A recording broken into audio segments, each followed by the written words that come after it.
Fabes. His hand is on the gun. She's asleep in his chair. 2:47 a.m. in the same office where 3 men died. Orders. His finger won't move. Because this nobody janitor just made his nightmares stop. That phone cost $95,000. You just destroyed my property. His hand is on the gun. She's asleep in his chair. 2:47 a.m., the same penthouse office where 3 men died because of his orders. Marcus Donovan's chest is collapsing, panic attack, the kind that makes crime lords weak, the kind that gets you killed. But his finger won't move, because this girl, this nobody janitor, curled up like she owns his empire, just made his nightmares stop. Her eyes open. She sees the gun. "Please," she whispers, "don't fire me." Her phone drops, shatters. Medical bills flash across the broken screen. Marcus lies through his teeth. That phone cost $95,000. She goes pale. "You just destroyed my property." What he does next isn't mercy. It's obsession wrapped in a contract. "You're mine now," he says, "until the debt is paid."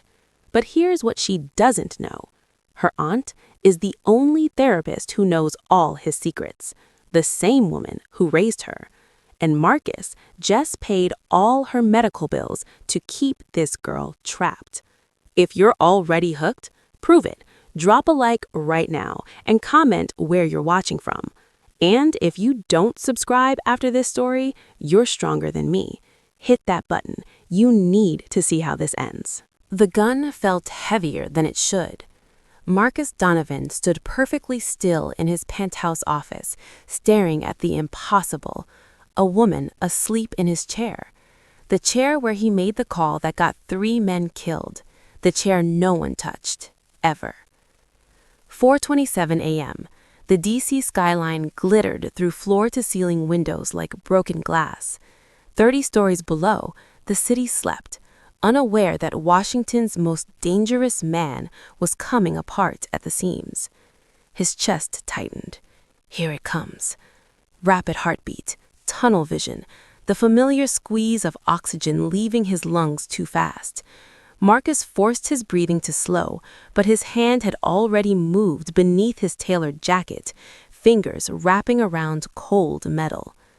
Threat. Eliminate. Survive. The mantras that kept him alive through gang wars and federal raids, the rules that built his empire on blood and precision.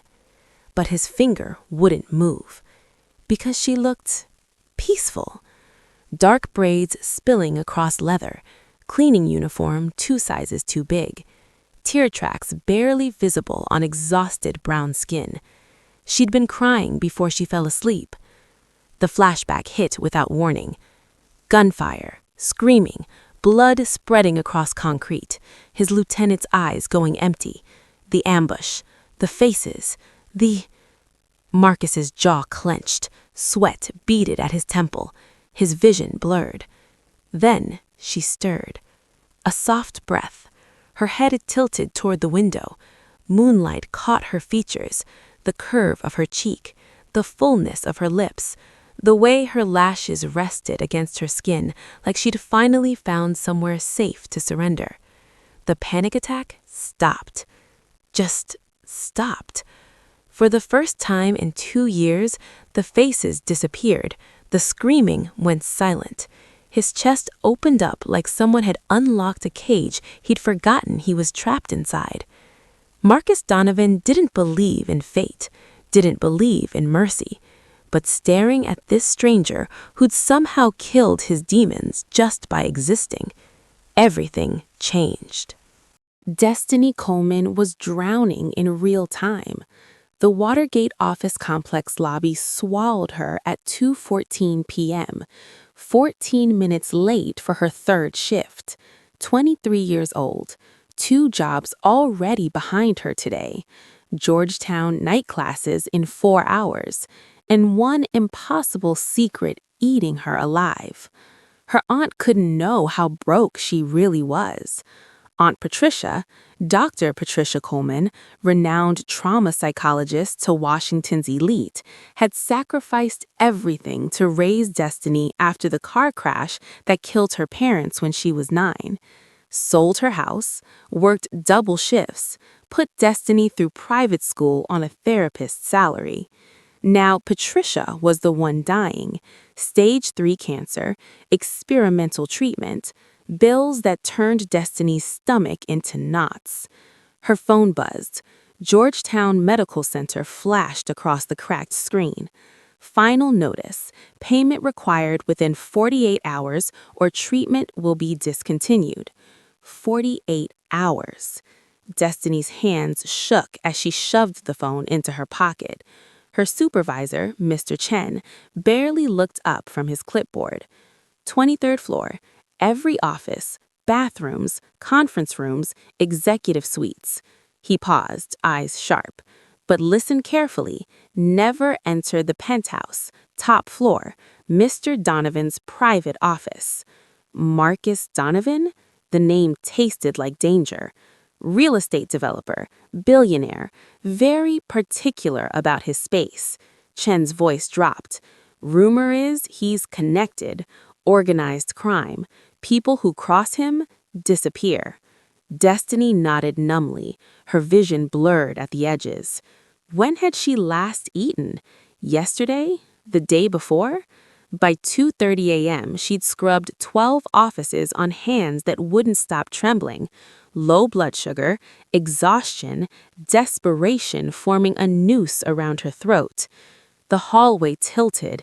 A door appeared, unmarked, slightly ajar.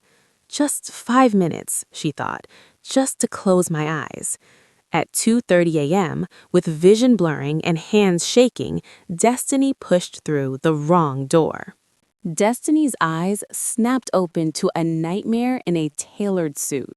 The man towering over her looked carved from shadows and expensive fabric. Dark eyes, sharper jaw, expression that promised violence wrapped in civility. "I'm so sorry."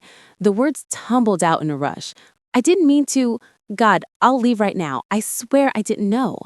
She tried to stand. The world tilted sideways. Her hand shot out, desperate for balance, missed the desk, caught his wrist instead.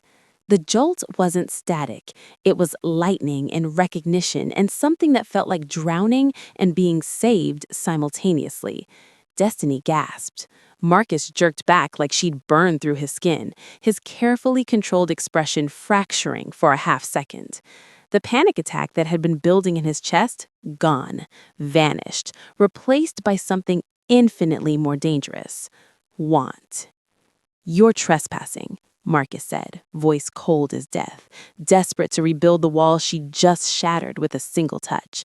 "This is a restricted area." Destiny's phone buzzed. She fumbled for it with shaking hands. Georgetown Medical Center. Final notice. Payment required within 48 hours. Aunt Patricia. The experimental medication. 48 hours until her aunt's treatment stopped. "Please." Tears welled in her eyes. "Please don't fire me. I need this job. I need—" The phone slipped.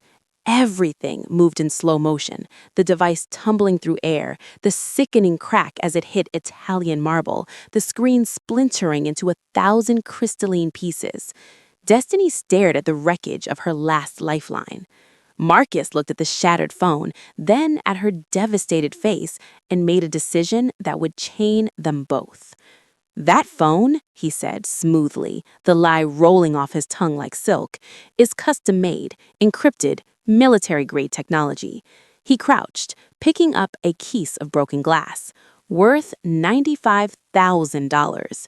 The color drained from Destiny's face. "You've just destroyed $95,000 of my property." Marcus stood, looming over her like a judge pronouncing sentence. "And now, Miss Coleman, you belong to me." 72 hours later, Marcus Donovan walked into the one place where he wasn't a crime lord. Dr. Patricia Coleman's therapy office sat tucked in a quiet Georgetown brownstone, far from the Watergate's marble and menace.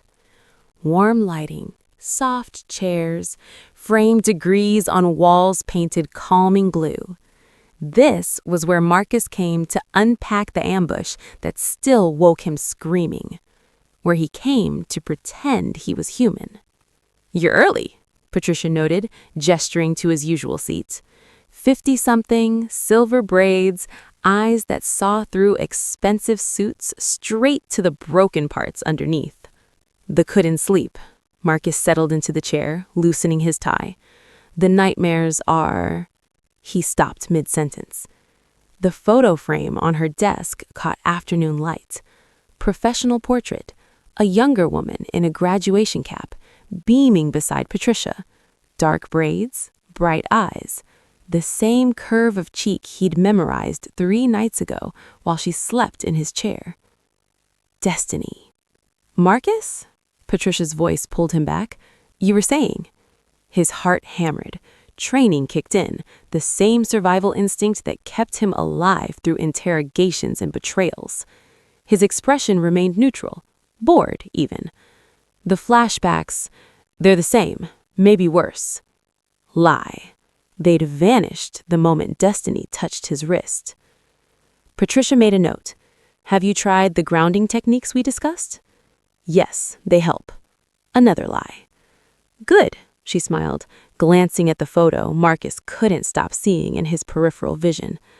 "My niece just started Georgetown. She's working herself to death, but she won't accept help. Too proud, too independent." Marcus's jaw tightened imperceptibly.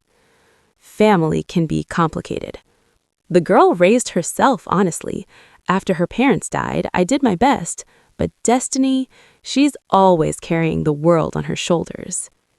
Destiny Coleman, his therapist's niece, the woman who stopped his panic attacks, the woman he'd just trapped with a $95,000 lie. Marcus finished the session on autopilot, professional, grateful, normal. That night, he made a call. Anonymous, untraceable, simple instructions to Georgetown Medical Center's billing department. By morning, Patricia Coleman's treatment was fully funded. By noon, Marcus went to collect his debt. Patricia Coleman slept peacefully for the first time in months. The experimental medication dripped steadily through her IV. Color had returned to her face. Her breathing came easy. Destiny sat beside the hospital bed, holding her aunt's hand, wondering how miracles happen to people like them. Then, Marcus Donovan walked through the door with a manila folder. "Miss Coleman." He set the folder on the bedside table. Clean, precise. "We need to discuss your debt." Destiny's stomach dropped.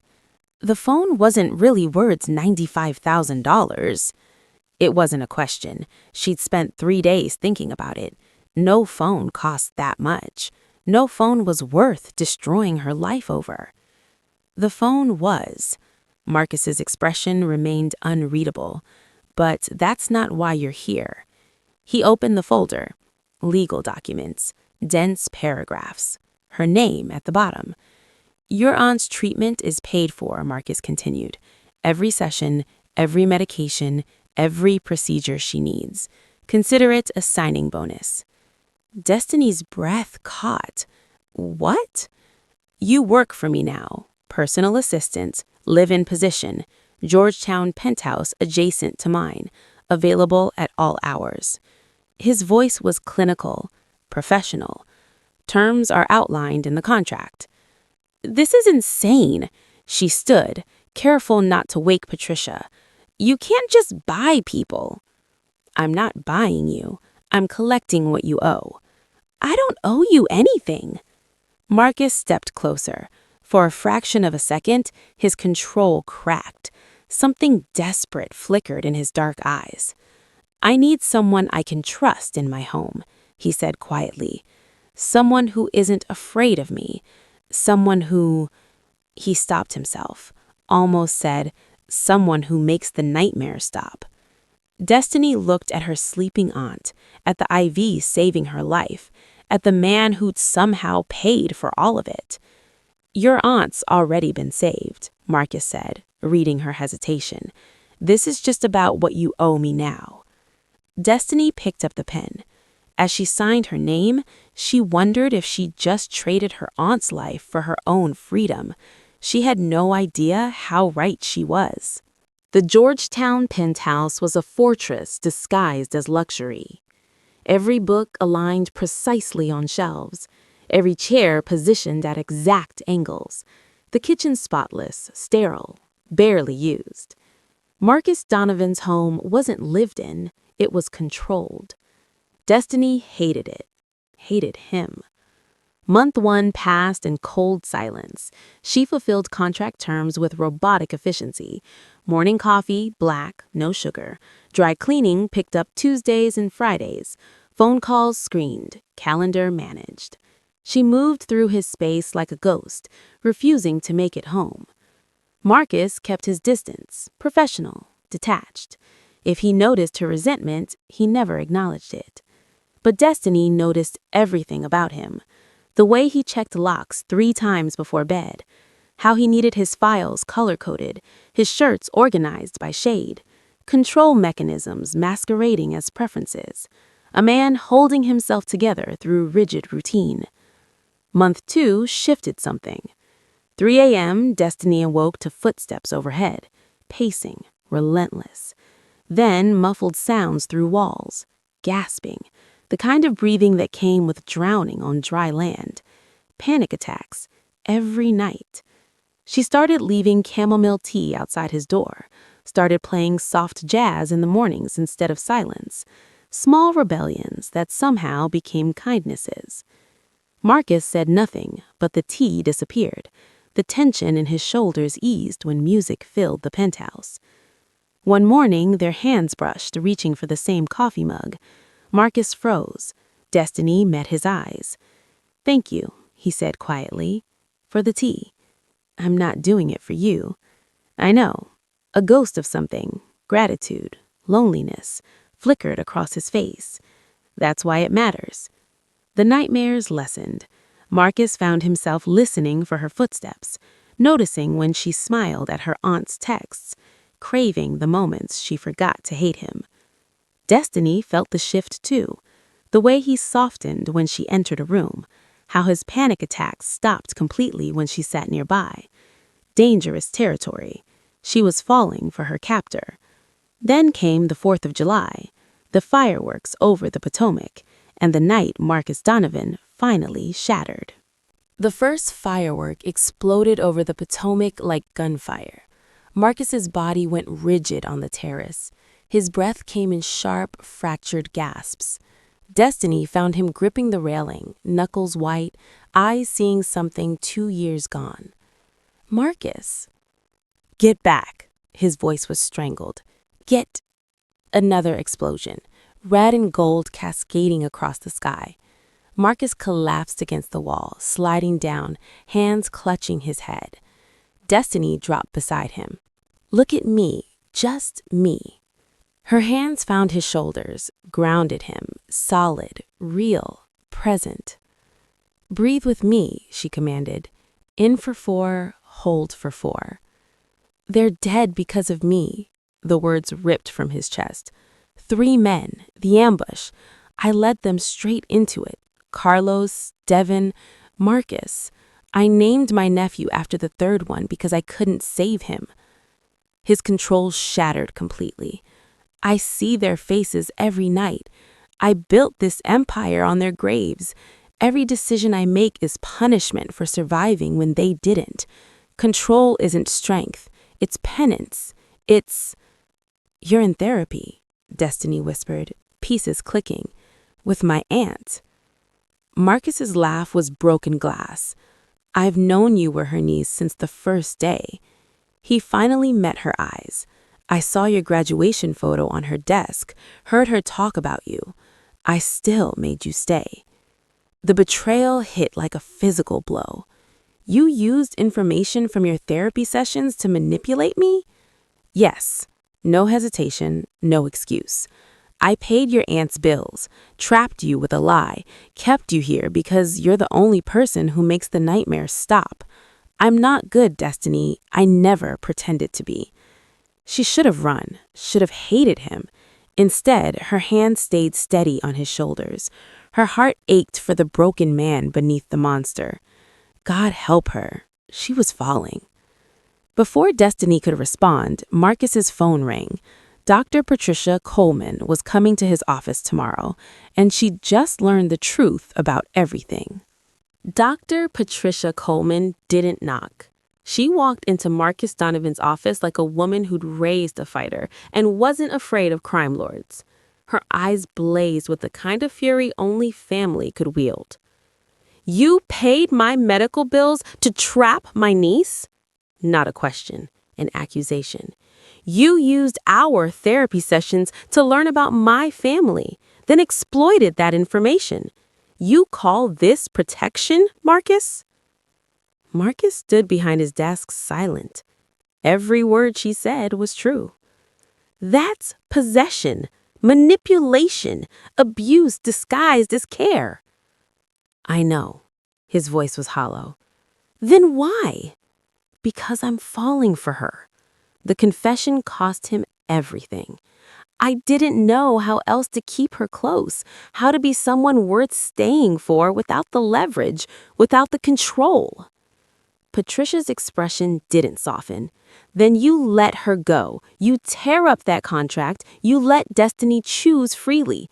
And you get yourself into intensive therapy because love born from coercion isn't love at all. That evening, Destiny stood in Marcus's office overlooking the Kennedy Center. The contract sat between them like a prison door. Marcus picked it up, tore it cleanly in half. You're free, he said simply. No debt, no obligations. Your aunt's treatment remains covered, no strings attached. I'm sorry for what I've done. Destiny stared at the torn papers, at the man who'd imprisoned her and protected her, who'd wounded her and understood her. Outside, Washington, D.C.'s lights spread like fallen stars, like possibilities, like choices that were finally, completely her own. Her answer would change everything. But that story, that's for another time. Subscribe to get premium access to it.